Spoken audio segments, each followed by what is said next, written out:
안녕하세요. 따뜻한 마음자리 미라클 북글림입니다. 벌써 금요일입니다. 다들 불금 잘 보내고 계신가요? 여러분, 오늘 점심 또는 저녁 식사 골고루 잘 하셨나요? 저는 오늘 점심을 팀원들과 함께 샐러드, 피자, 파스타 등 이탈리안 음식을 먹었습니다. 짭짤하고 달달하니 맛있게 먹었지요. 그러고 나서 사무실에 들어갈 때 손에 하나씩 쥐어진 아이스 음료 있잖아요. 다들 종류도 다양하게 배부르게 식사를 하고도 커피 배와 디저트 배는 따로 있다고들 하시죠. 여성분들 특히나 공감하시나요? 그런데 배불러 죽겠다고 하고도 또 들어간단 말이죠. 이게 도대체 무슨 일일까요? 뭔가 이상하지 않나요?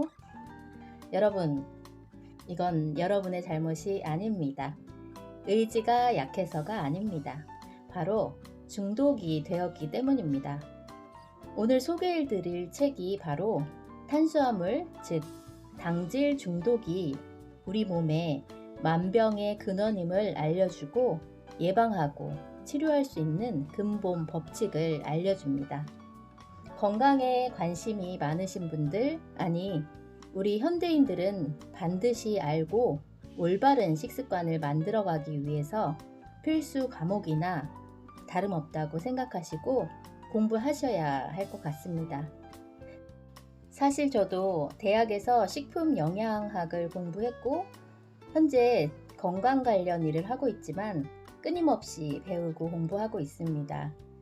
한 가지 확실한 것은 그 누구도 나의 몸을, 내 건강을 대신해 주지 않는다는 것입니다. 현대인의 식원병, 즉 음식이 원인이 되어서 발병하는 대부분의 병은 내가 관리하고 예방해서 치료할 수 있다는 것입니다. 자, 그럼 당질 중독이 무엇이고 어떻게 예방하고 치료해서 내 몸을 리셋시킬 수 있는지 이 책을 읽어보시면 참 좋을 것 같습니다. 제가 읽으면서 꼭 아시면 좋을 것 같은 부분을 낭독해 드리겠습니다. 당질이란 무엇인가를 이해하면 체중을 쉽게 뺄 수 있다. 비만 치료가 쉽지 않다는 것은 조언을 해주는 의료진 본인이 살이 찐 경우가 많다는 사실만 생각해도 알 수 있다. 특히 업무 중에는 앉아있는 경우가 많은 내과 의사에게 비만 증상이 눈에 띄게 나타난다. 당뇨병을 전문으로 하는 나도 내과 의사이지만 사실 자기 체중도 관리하지 못하는 의사의 말에 환자가 진지하게 귀를 기울여 줄 리가 없다고 생각하기 때문에 살이 찌지 않도록 신경을 쓰고 있다. 구체적으로는 나의 정상적인 체중을 57.5kg으로 정해서 매일 체중을 재고 유지하기 위해 애를 쓰고 있다. 사실 살이 찌고 빠지는 것의 본질을 이해하고 있는 나로서는 체중 관리가 그다지 어려운 일은 아니다. 거듭 반복하지만 정말 중요한 사실은 비만의 원인은 당질 중독이라는 질병 때문이라는 것이다. 자기 통제를 하지 못하고 과식하는 사람이 비만이 된다고 알고 있는 한 체중 조절을 하기는 어렵다. 뇌가 밥이나 면류 같은 탄수화물, 달콤한 청량음료, 스낵 과자 등의 당질을 섭취하지 않고는 못 견디는 중독 상태가 되었기 때문에 살이 쪘다는 인식을 갖지 않으면 비만 상태에서 벗어날 수가 없다. 말하자면 당질이란 무엇인가를 이해하고 적절하게 섭취하면 체중을 아주 쉽게 조절할 수 있다. 나 자신은 물론 내 환자들도 그렇게 할 수 있다. 달콤한 맛이 나는 것도 아닌데 탄수화물이 왜 해로우며 비만의 근원이 되는 걸까? 당질과 비만의 메커니즘에 대해서는 다음 장에서 자세하게 살펴보자. 채소 주스나 과일 주스도 몸속에서 나쁜 작용을 한다. 아침 식사 대용으로 채소 주스를 마시는데 출근길에 전철 안에서 속이 울렁거리는 일이 자주 있어요. 점심을 먹고 나면 졸려서 도무지 일을 할 수가 없어요. 너무 많이 먹지 않으려고 메밀국수로 가볍게 때우는데도 졸리기는 마찬가지예요. 배가 금방 꺼져요. 큰 공깃밥으로 주문해서 든든하게 먹는데도 2시간만 지나면 다시 식욕이 당겨서 미치겠어요. 환자들에게서 이런 이야기를 많이 듣는데 당질 중독의 전형적인 증상이다. 밥은 물론 건강에 정말 좋다고 하는 채소 주스나 과일 주스, 메밀국수에 많이 들어있는 당질이 몸속에서 나쁜 작용을 한다. 그 결과 당질을 더욱더 섭취하지 않을 수가 없는 상태가 되어버린다. 당질 중독을 이해하는 키워드는 혈당치이다. 독자 여러분들도 건강 진단을 통해 혈당치를 측정해 보았을 것이다. 여기에 소개한 것과 같은 증상이 나타날 경우 그들의 혈당치는 제트 코스트처럼 급격한 상승과 하강을 일으킨다. 예를 들어 채소를 이 정도 먹으면 하루분 비타민 섭취량으로 충분하다며 선전하는 채소 주스에는 사실상 당질이 엄청나게 들어있다. 일어나자마자 공복 시에는 혈당이 내려가 있는데 이런 상태에서 당질이 잔뜩 들어있는 주스를 마시면 혈당이 급격하게 올라가기 마련이다. 혈당치가 내려가 있을 때는 멍한 상태였다가 상승하면 일시적으로 기운이 확 솟는다. 그래서 주스를 마신 후 일시적으로 기운이 솟으면 역시 아침에는 이런 주스가 딱 좋아 라고 착각하는 것이다. 그런데 혈당치가 너무 올라가면 혼절해서 사망할 수도 있기 때문에 췌장에서 인슐린이라는 호르몬을 내보내 올라간 혈당치를 낮춰준다. 우리 몸은 그렇게 만들어져 있다. 이때 혈당치가 너무 급격하게 오르면 인슐린도 급하게 대량으로 분비되므로 혈당치가 급격하게 떨어진다.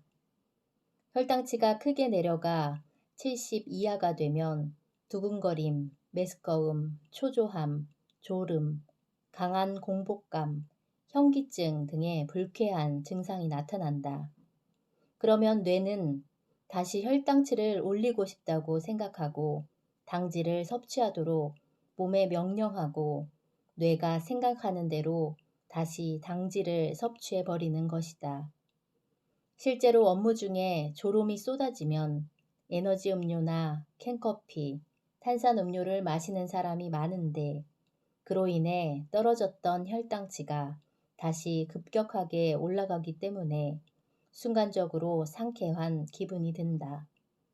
하지만 급격하게 올라간 혈당치는 인슐린이 대량 분비되면 다시 급격하게 내려간다. 몸속에서 이런 상황이 반복되고 있는 것이 현실이다. 다소 거친 표현이지만 뇌 속에서 약벌이 떨어졌어, 더 보내줘 라는 명령을 내리는 셈이다. 말하자면 중독되었다는 뜻이다. 물론 당질을 전혀 섭취하지 말라는 뜻이 아니다. 즉시 에너지로 변환되는 당질을 필요한 양만큼 섭취하는 것은 업무를 잘 처리하기 위해서도 중요하다. 하지만 많은 사람이 필요한 것보다 훨씬 많은 양을 섭취해서 혈당치를 급상승시키고 이후 혈당치가 급강하되어 또 다시 당질을 원하게 되는 악순환의 중독 상태에 빠지는 것이 문제다. 이러한 무서운 메커니즘에 대해서는 다음 장에서 더 자세히 살펴보기로 한다. 보상체계가 당질 중독을 일으키는 메커니즘. A씨 같은 경우는 주위를 대충 둘러봐도 많이 발견할 수 있다. A씨의 중독은 과자류였지만 밥이나 면류 등 탄수화물을 과식하는 것을 알면서도 식욕을 억제할 수 없다는 경우가 남녀 불문하고 얼마든지 있다. 이제 이와 같은 당질 중독을 일으키는 메커니즘에 대해 알아보자. 앞에서 언급했듯이 그 열쇠는 바로 혈당치다. 탄수화물, 과자, 과일, 설탕이 들어간 음료수 등의 당질을 섭취하면 혈당이 상승한다. 기름기가 많은 스테이크를 먹는 경우 영양분은 주로 단백질이나 지방이기 때문에 혈당치는 거의 오르지 않는다. 채소는 기본적으로 혈당치를 올리지 않지만 감자나 호박 등 당질이 많은 종류를 먹으면 올라간다. 말하자면 혈당치를 상승시키는 것은 어디까지나 당질이다. 섭취한 당질량이 많으면 혈당치가 급격하게 올라가는데 올라간 혈당치를 낮추기 위해 췌장에서 재빠르게 대량의 인슐린이 분비된다. 대량 분비되어야 혈당치를 몸에 남기지 않고 완전히 처리할 수 있기 때문이다. 그런데 인슐린이 대량 분비되면 이번에는 혈당치가 급격하게 내려간다. 혈당치가 80 정도까지 내려가면 괜찮지만 70 이하가 되면 저혈당이 되어 너무 낮은 상태가 된다. 혈당치는 너무 높아도 너무 낮아도 생명의 위험을 초래할 수 있다. 저혈당이 되면 우리 몸은 위기 상황을 극복하기 위해 뇌에서 명령을 내려 아드레날린 호르몬을 대량 분비해서 여러 가지 불쾌한 증상으로 신호를 보낸다. 구체적으로는 짜증, 강한 공복감, 식은땀, 두근거림, 떨림, 메스꺼움 등의 증상이 나타난다. 이 시그널은 빨리 당질을 섭취해 라는 뜻으로 뇌에서 내리는 명령이다. 이에 따라 당질을 섭취하면 혈당치가 상승하고 동시에 도파민이라는 호르몬이 뇌에서 분비된다. 도파민은 뇌의 보상계를 자극하여 쾌감을 유발하는 물질이다. 뇌의 명령대로 당질을 섭취하면 그에 대한 포상으로 도파민이 분비되어 불쾌한 증상을 완화시키고 행복한 기분을 느끼게 해준다. 하지만 이것은 일시적인 것이며 또다시 같은 상황이 반복된다.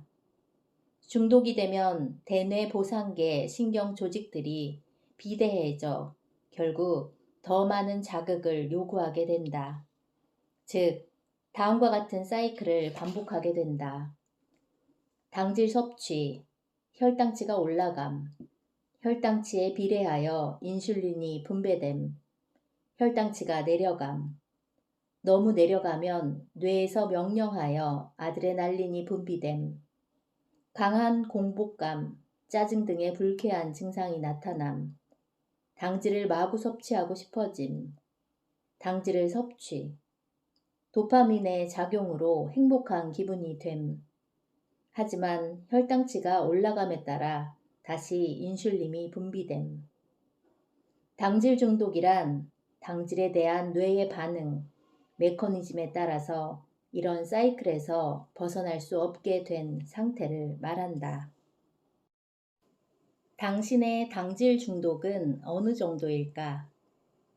살이 찐 사람은 물론 마른 사람 중에도 심한 당질 중독 환자가 있다. 자, 여기서 자신이 어느 정도로 중독되어 있는지 간단히 체크해보자. 도표 9에 나오는 질문 10개에 예, 아니요로 대답하면 된다. 내가 업무상 알게 된 40대의 남성은 10개의 질문에 모두 네 라고 대답했다. 그는 BMI가 28이 넘는 비만이었지만 당질 제한을 시작한 지 반년 만에 15kg 이상 감량하는 데 성공했다. 완전히 정상 체중이 된 지금도 그 상태를 유지하고 있는데 이렇게 할 수 있다는 것은 당질 중독에서 탈출이 가능하다는 뜻이다. 당질 중독 체크 테스트 1. 아침을 든든히 먹었는데 점심 전에 배고픔을 느낀다. 2. 정크푸드나 단 걸 먹기 시작하면 멈추기 어렵다. 3. 식후에도 가끔 만족감을 느끼지 못하는 경우가 있다. 4. 음식을 보거나 냄새를 맡으면 먹고 싶어진다. 5. 배고프지 않은데 먹고 싶어질 때가 있다. 6. 아무리 참으려고 해도 야식이 생각난다. 7. 과식 후 어쩐지 나른한 느낌이 든다. 8. 점심 식사 후 왠지 모르게 피곤함이나 공복감을 느낀다. 9. 배부르지만 계속 먹을 수 있다. 10. 다이어트 후 요요 현상이 일어난 적이 있다. 당신이 체크한 대답 중 예가 몇 개 있습니까? 0에서 2개, 중독은 아니다. 3개에서 4개, 가벼운 중독. 5개에서 7개, 중증도 중독. 8개에서 10개, 심각한 중독. 비만과 당질 중독은 치료법이 거의 같다. 제1장에서도 설명했듯이 비만의 원인은 분명 당질의 과잉 섭취다. 따라서 당질 중독 치료법은 비만 치료와 거의 같다. 비만자 중에는 운동 부족이 원인이라고 생각하는 사람도 있다. 그런데 운동을 하면 체중이 줄어들 수는 있지만 그 효과는 지극히 미미하다. 몸을 움직이는 것보다 먼저 뇌를 치료하지 않으면 본질적인 비만을 해소하지 못한다. 당질 중독에 빠져 있는 뇌는 운동하는 것보다 당질을 많이 먹는 게으른 생활을 원한다. 따라서 운동을 해도 지속적으로 이어지지 못하고 열심히 운동하면 피곤함을 느끼며 당질을 더 빨리, 더 많이 섭취하라고 뇌가 명령한다. 중증 비만일수록 중독이 심각한 상태이므로 치료하는 데 시간이 걸린다.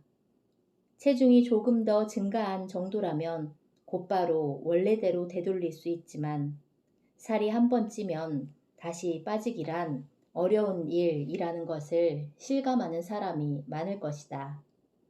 그것은 단지 빼야 할 체중이 많기 때문이라기보다 뇌의 고장 상태가 심각해져 있다는 의미가 크다. 그런데 살이 찌지는 않았지만 심각한 당질 중독에 빠져 있는 사람도 있다.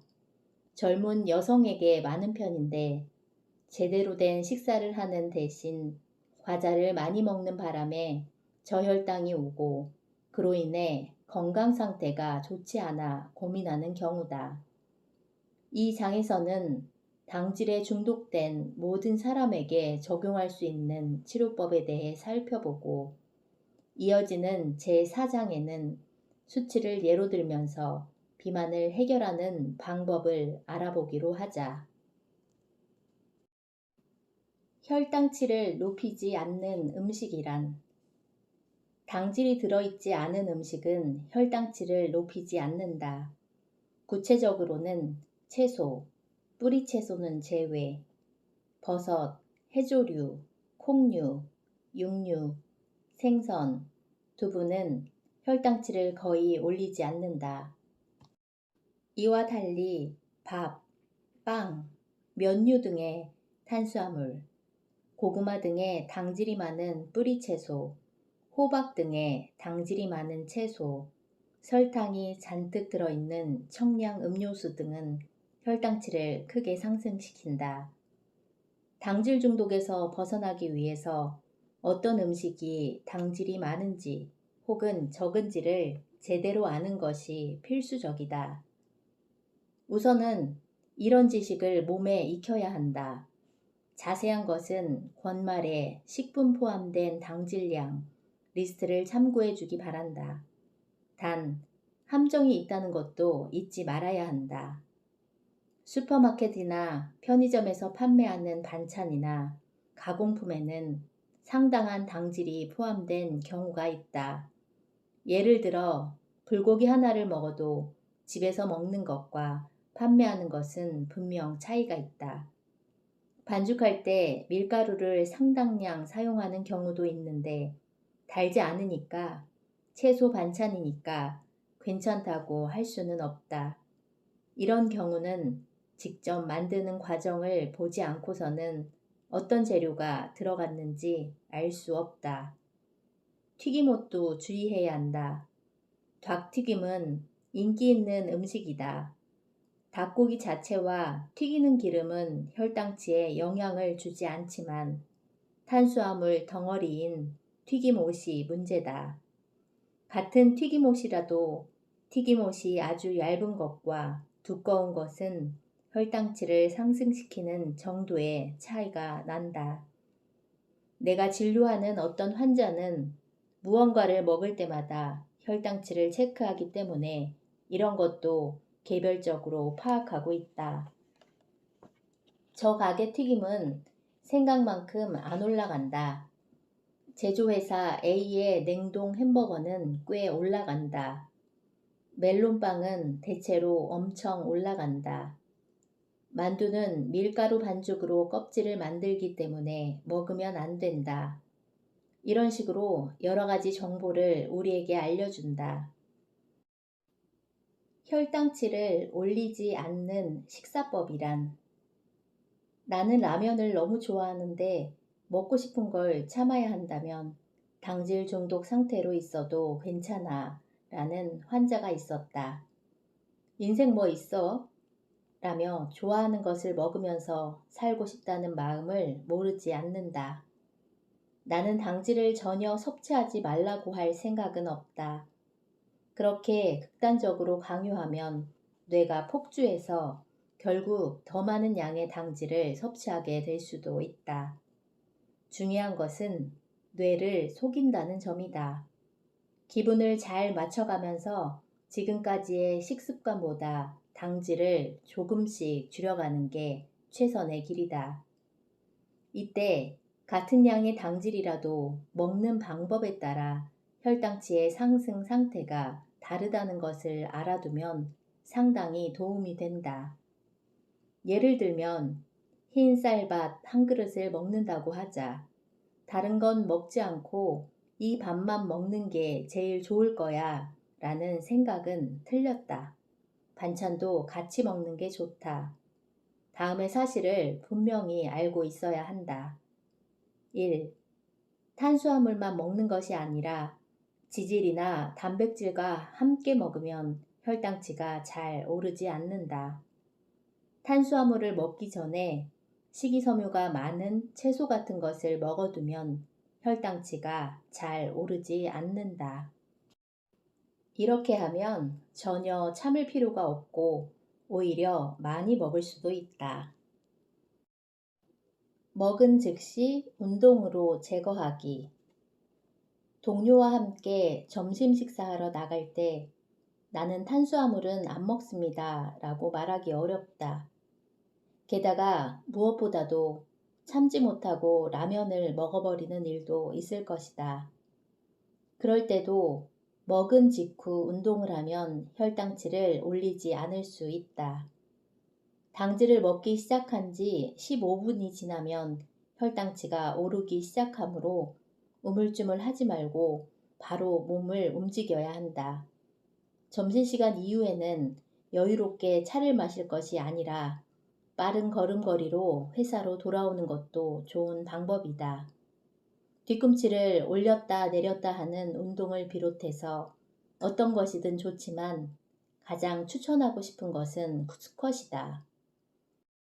스쿼트는 장소와 상관없이 할 수 있고 대퇴사두근이라는 큰 근육을 단련함으로써 전신의 근육을 유지할 수 있다. 특히 운동하고 있을 시간이 없다는 사람에게는 12초 스쿼트를 추천한다.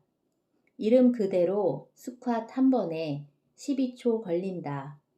천천히 허리를 내렸다가 천천히 일어나므로 허벅지 쪽으로 부하가 많이 걸려 효과가 크다. 이 동작을 10회만 하면 섭취한 탄수화물이 소멸된다. 내장 지방으로 인한 염증이 전신에 해를 끼친다. 생활 습관병이라는 용어는 대부분의 사람이 완전히 인지하게 되었다고 생각한다. 심근경색, 뇌졸중, 당뇨병, 고혈압, 지질 이상증, 만성 신장병 등 생활 습관이 원인이 되어 발병하는 병에 대해 세계보건기구 WHO는 비감염성 질환이라고 한다. 신종 코로나 바이러스 감염증, 인플루엔자 등의 감염성 질환은 외부의 원인이 있는 반면 생활 습관병은 자신에게 원인이 있는 것이다.